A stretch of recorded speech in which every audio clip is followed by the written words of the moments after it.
ગોઠવાઈ ગયા છીએ અમે હવે ગાડીમાં જઈએ છીએ હવે અમે ઉદયપુર ફરવા માટે.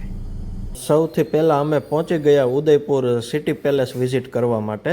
તો આ જે ગેટ છે એ ઉદયપુર સિટી પેલેસનો મેઇન એન્ટ્રન્સ ગેટ છે અને ખૂબ લાંબી ટ્રાફિકની લાઈન હતી ફોર વ્હીલો માટે. એટલે અમે ગેટમાં જેવા એન્ટર છે એવો હું નીચે ઉતરીને આ જગ્યા ઉપર ટિકિટ લેવા માટે આવી ગયો અને અહીંયાથી સૌથી પહેલાં તમારે ટિકિટ લઈ લેવી જરૂરી છે. વેકેશનનો ટાઈમ છે તો ટ્રાફિક થોડીક વધારે છે. કાર પાર્કિંગમાં જગ્યા મળવી થોડીક મુશ્કેલ છે અને કાર પાર્કિંગનો પાર્કિંગ ચાર્જીસ 350 પર કાર છે અને સિટી પેલેસ વિઝિટ ચાર્જીસ 450 પર પર્સન છે. એટલે ટિકિટો લેવાઈ ગઈ છે. હવે ગાડીઓ વ્યવસ્થિત પાર્ક કરીને જઈએ છીએ સિટી પેલેસ વિઝિટ કરવા માટે. પાર્કિંગનો બંદોબસ્ત થોડોક ટાઈટ છે. હું ટિકિટ લઈને આવ્યો ને તો એક ગાડી ઓલરેડી અંદર પાર્કિંગમાં જતી રહી હતી. તો આ લોકો ટિકિટ વગર ગાડી પાર્ક નથી કરવા દેતા. તો એ લોકોને પાછું રાઉન્ડ મારીને આવવાનું છે. તો હવે એ આવે એની વાટે ઊભો છું. ટિકિટ મારા હાથમાં છે.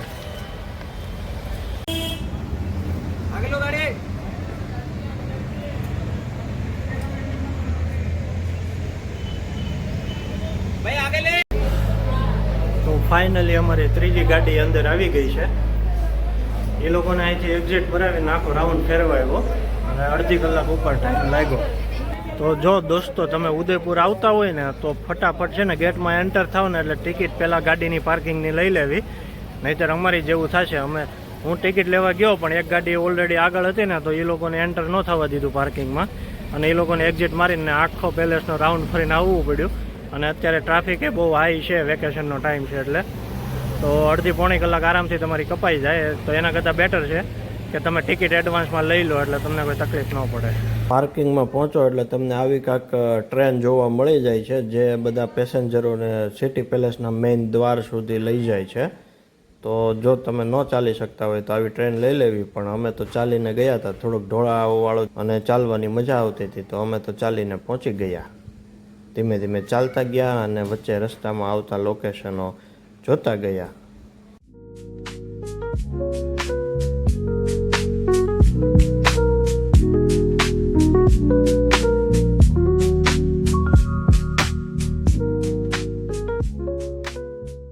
બહુ મોટો પેલેસ છે. જુઓ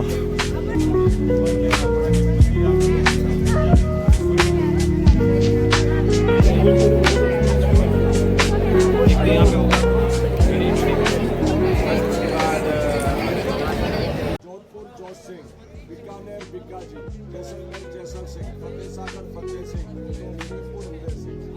1559 में इन्होंने शेर बसा लिया था जब चित्तौड़ पे अटैक हो रहे थे. ये बेटे महाराणा प्रताप थे. ये उदय सिंह जी की 25वीं पीढ़ी. 24 के भी मार्च में मृत्यु हुई. 23 राजाओं ने मिलकर महल बनाया. जैन से आ जाना. मेरे साथ कितने लोग हो? 3 लोगों को 500 रुपया देना पड़ेगा. साथ चलना पड़ेगा. 4 लोग मेरे साथ हैं. देख लो साथ लेके जाएंगे तो लेके आएंगे.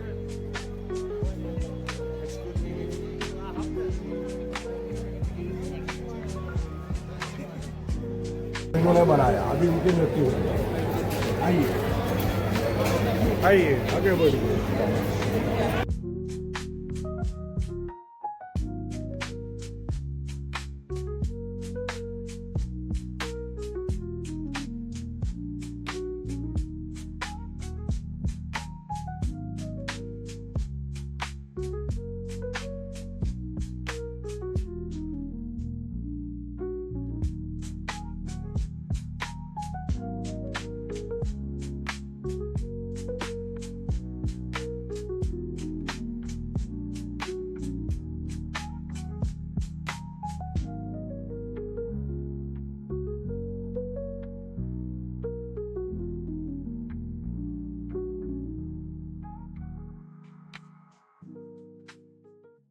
માછીહારી સુવિધા આપે છે. ગ્લાસ વિસળીને ફર્સ્ટ ક્લાસ ઠંડુ પાણી ભરીને પાય છે.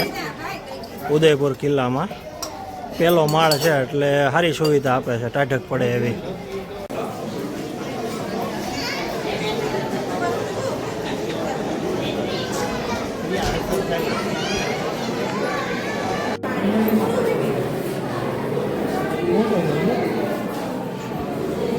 આ છે મહારાણા પ્રતાપનો નાવાનો કુંડ.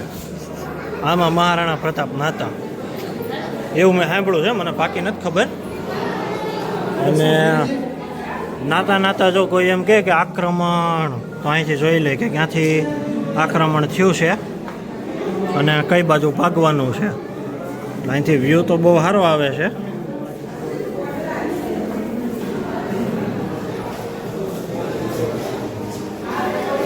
મને લાગે અહીંયા બેહીને સભા કરતા હશે. સાહિલ,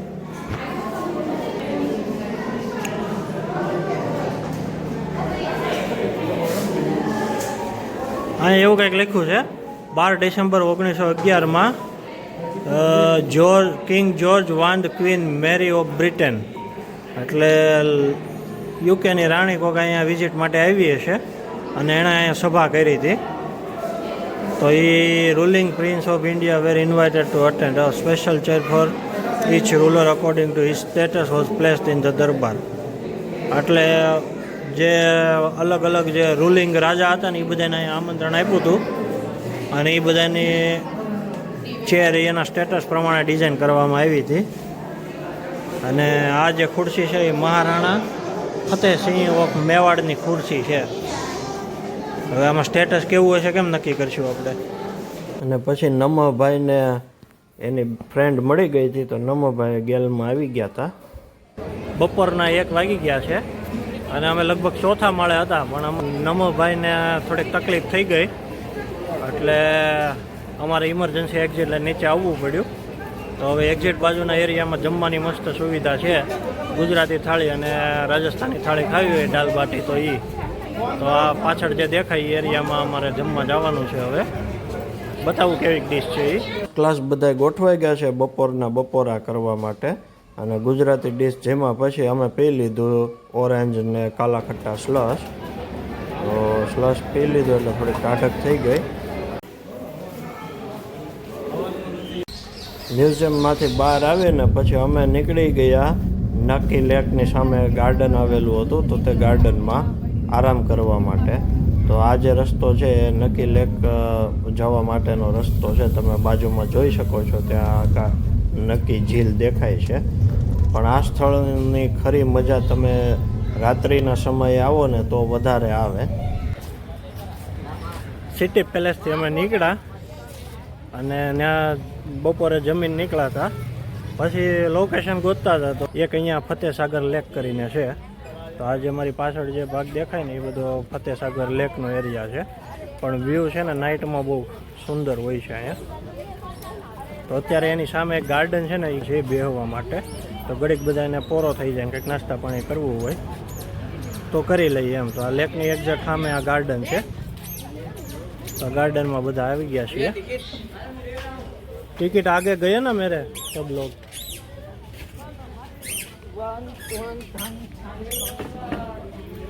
ગાર્ડન તો સારું છે, ચોખ્ખું પાણી પીવાની બધી સુવિધા છે,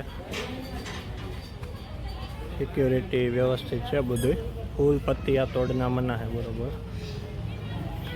તો ઘડે કાંઈ પોરો ખાવું પછી નીકળીએ પાછા, કાંઈક નવું લોકેશન ગોતીએ.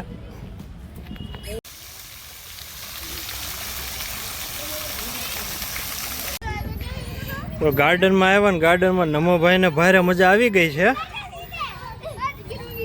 થોડુંક ચિલ્ડ્રન પ્લે એરિયા છે. તો નમોભાઈ અલગ અલગ બધી રાઇડોની સફર કરીને ફાઇનલી અહીંયા બેઠા છે.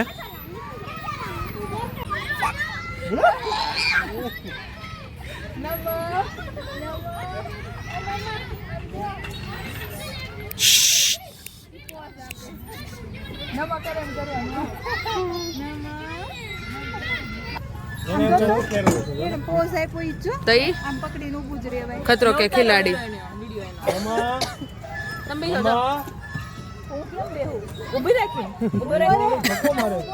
બાંધી દે. હા બાંધી દે. માથું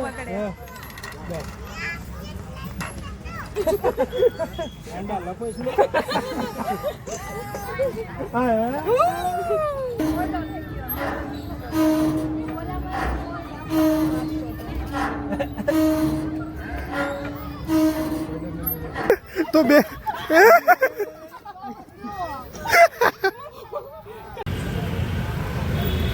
રાજસ્થાનની ટ્રાફિક એટલે એક નંબરની વાત છે ભાઈ.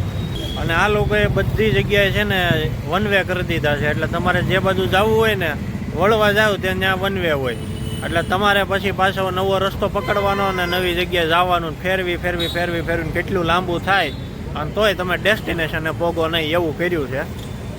તો અમે અટવાણા અમે હતા ત્યાં જે લેક છે ને ફેમસ અહીંનું ફતેસાગર લેક, ત્યાં જ હતા. ને ત્યાં સામે અમે હોટલમાં જઈને જમવાનો રાતના ડિનરનો પ્લાન કર્યો હતો.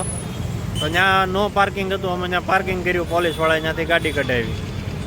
હવે ગાડી કાઢીને અમે ત્યાંથી નીકળ્યા તો આગળ કોઈ જાતની પાર્કિંગની જગ્યા જ નહીં. એટલે પછી હવે અમે અત્યારે જગ્યા ફેરવી છે. હવે અમે બીજી રેસ્ટોરન્ટ ગોતીને અમે આવ્યા છીએ ત્યાં. તો ત્યાં એવું જ છે, પાર્કિંગની જગ્યા નથી, પણ હવે અત્યારે એમને પાર્કિંગ કરી છે, જોઈએ હવે.